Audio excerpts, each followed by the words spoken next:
Es tehmu Cik oke ra? Masih. Ya kono didol goblok. Orang lucu Miftah, tidak ada yang lucu sama sekali. Kenapa Anda olok-olok Bapak itu? Kenapa Anda ucapkan kata-kata yang tidak pantas? Anda keluarkan. Emang Bapak itu salah apa? Salahkah dia mencari rezeki di hadapan para jemaah engkau? Salahkah dia jualan es? Kan tidak. Andaikan saya anak dari bapak penjual es itu, saya akan naik ke panggung, saya hantam itu Miftah. Dan saya lebih sakit hatinya lagi kepada orang yang di samping Miftah tadi, yang cengengesan, ketawanya luar biasa dengan nada olokan. Tidak sepantasnya Anda buat seperti itu Miftah. Pengajian itu yang harusnya menyejukkan hati, memberikan ilmu, tidak memberikan suasana resah seperti itu. Saya melihat mata, muka, hati Bapak tadi sungguh luar biasa sakitnya, dipermalukan seperti itu di hadapan para jemaah. Ya, aku kok ora paham aku. Wong koyo ngene, kok iso yo dadi kiai? Aku ora paham iki. Kok iso yo? Kok akeh sandrine? Kok bisa ada santrinya? Kok bisa ada muridnya? Ya, tidak sepantasnya hal itu engkau ucapkan Miftah.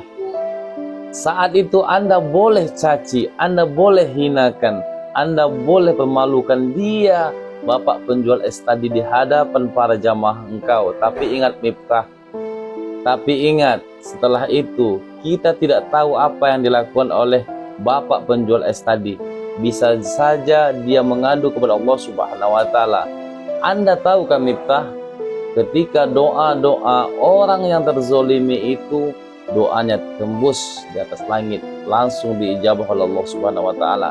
Hari ini engkau hinakan dia, kelak engkau akan dihinakan lebih hina daripada apa yang dirasakan Bapak penjual es tadi. Sampaikan salam saya kepada penjual es teh tersebut, teman-teman. Melalui video ini, bismillahirrahmanirrahim, saya izin untuk mengumrohkan beliau. Insya Allah di umroh akbar saya di bulan Ramadan, saya akan berangkatkan di awal Ramadan beliau untuk berumroh. Tolong yang mendengar, melihat video ini untuk segera nge-share atau memberi tahu info saya. Tolong hubungi nomor admin saya yang ada di bawah ini untuk kemudian konfirmasi di mana dan daerah mana beliau tinggal. Insya Allah kami akan uruskan untuk umroh di awal Ramadan. Bismillah, tawakkalna 'ala Allah. Dan sampaikan salam saya kepada seluruh ayah yang mencari nafkah, seluruh bapak yang menjadi pejuang nafkah halal. Ya, saya begitu sedih melihat video tersebut. Saya berdoa pada Allah semoga penjual es teh tersebut dikuatkan Allah, cari nafkah yang halal untuk keluarganya. Ya, sesama ayah yang mencari nafkah tentu terasa betul bagaimana perjuangan kita. Barakallahu fiik, silakan share. Hina tukang es, penjual es, muncul klarifikasi dari sahabatnya Miftah. Miftah belum berani ini karena pasti dia panik ini, dia terpojok, dia kaget lihat, wow, responnya ternyata jauh lebih dahsyat dibandingkan ketika dia mentoyor-toyor kepala istrinya. Dia termasuk kontroversi ketika dia dipanggil dan dijadikan utusan presiden. Utusan ya, jadi pengakuan Miftah sebelumnya, saya bukan staf khusus, saya utusan khusus, levelnya setara menteri, punya kantor di istana. Soal kerukunan di Indonesia itu kan menarik dan isu krusial ini, karena begitu banyaknya perbedaan di negeri ini, 17.000 pulau, 1.700 suku bangsa, 736 bahasa, 6 agama. Ini tentunya kalau tidak disikapi secara dewasa, ini kurang baik. Maka bagaimana upaya kita hari ini adalah menjaga kondusivitas itu terkait dengan kerukunan. Karena di Dubai, di Uni Emirat Arab itu moderasi itu tidak hanya urusan khusus presiden, tapi bentuknya kementerian. Bentuknya kementerian. Ya, mudah-mudahan situasi bangsa ini tetap baik-baik saja sehingga tidak ada gangguan soal toleransi dan moderasi. Caranya seperti apa, Gus? Salah satunya mungkin kita nanti akan membuat semacam rumah moderasi kan. Jadi untuk kita akan belanja masak terlebih dahulu. Setelah itu baru kemudian nanti kita cari solusinya. Kira-kira gitu ya. Sekarang kena batunya karena dia tidak bisa menjaga mulut. Kalau Anda sudah utusan presiden, maka Anda mewakili Presiden Prabowo untuk rakyat Indonesia secara keseluruhan, bukan jamaah Anda saja. Kalau Anda berdalih, berkilah, oh itu biasa, saya dengan jamaah begitu. Nah, Anda sudah menjadi utusan presiden. Anda menjadi representasi Prabowo. Pasti malulah Prabowo juga seperti ada utusan khususnya kayak begini. Padahal bidangnya bidang kerukunan umat beragama. Jangankan kerukunan umat beragama, kerukunan sesama umat Islam aja dia acak-acak gitu. Dia pilah-pilah. Kami NU, Anda Wahabi. PKS itu Wahabi. Itu omongan dia itu kita bahas tadi pagi. Dan gila ini. Akhirnya apa? Akhirnya dibongkar habis orang ini. Dan di saat yang sama penjual es itu dicari oleh netizen, ketemu alamatnya, dan sekarang sedang menggalang dana untuk membantu penjual es itu. Dahsyat, bukan?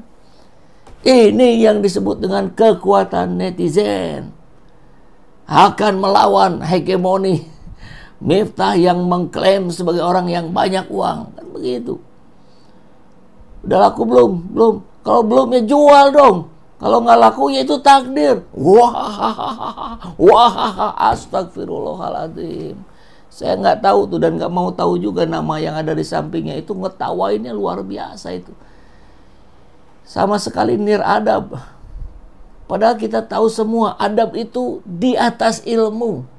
Dia sedang ngapain di situ? Dia sedang mengajarkan ilmu tapi tidak beradab. Jahat bukan? Jahat. Dilakukan oleh orang yang mengaku ulama, ustadz. Ini merusak citra umat Islam.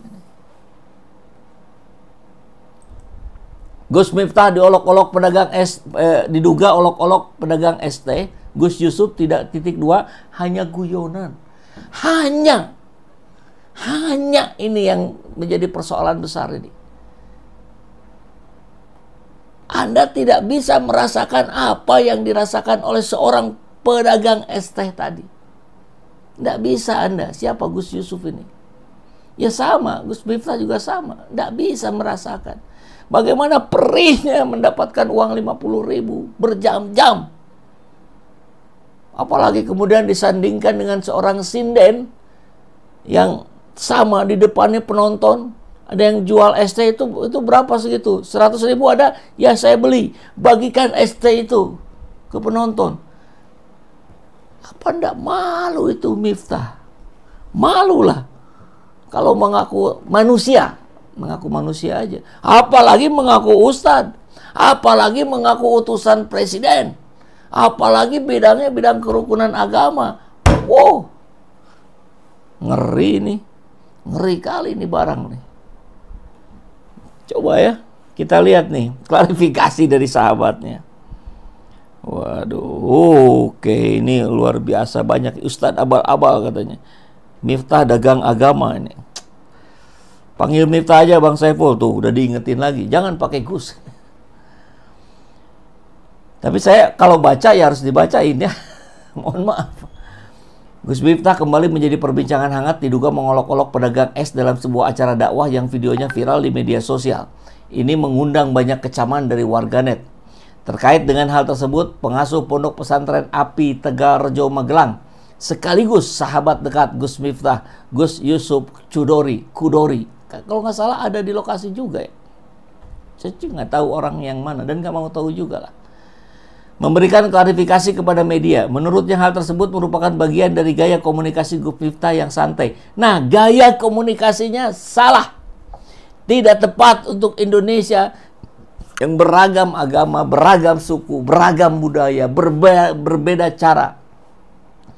Anda harus pakai cara yang umum. Ya, lihat saja petinggi-petinggi negara gitu. Gaya begini nggak bisa masuk. Gaya macam siapa kalau dulu Ahok gitu, nggak bisa masuk. Meskipun itu di Jakarta, apalagi di daerah. Itu spontan bagian dari komunikasi Gus Miftah dengan jamaahnya. Hanya guyonan biasa. Bayangkan, guyonan biasa saja bisa bikin sakit hati rakyat jelata.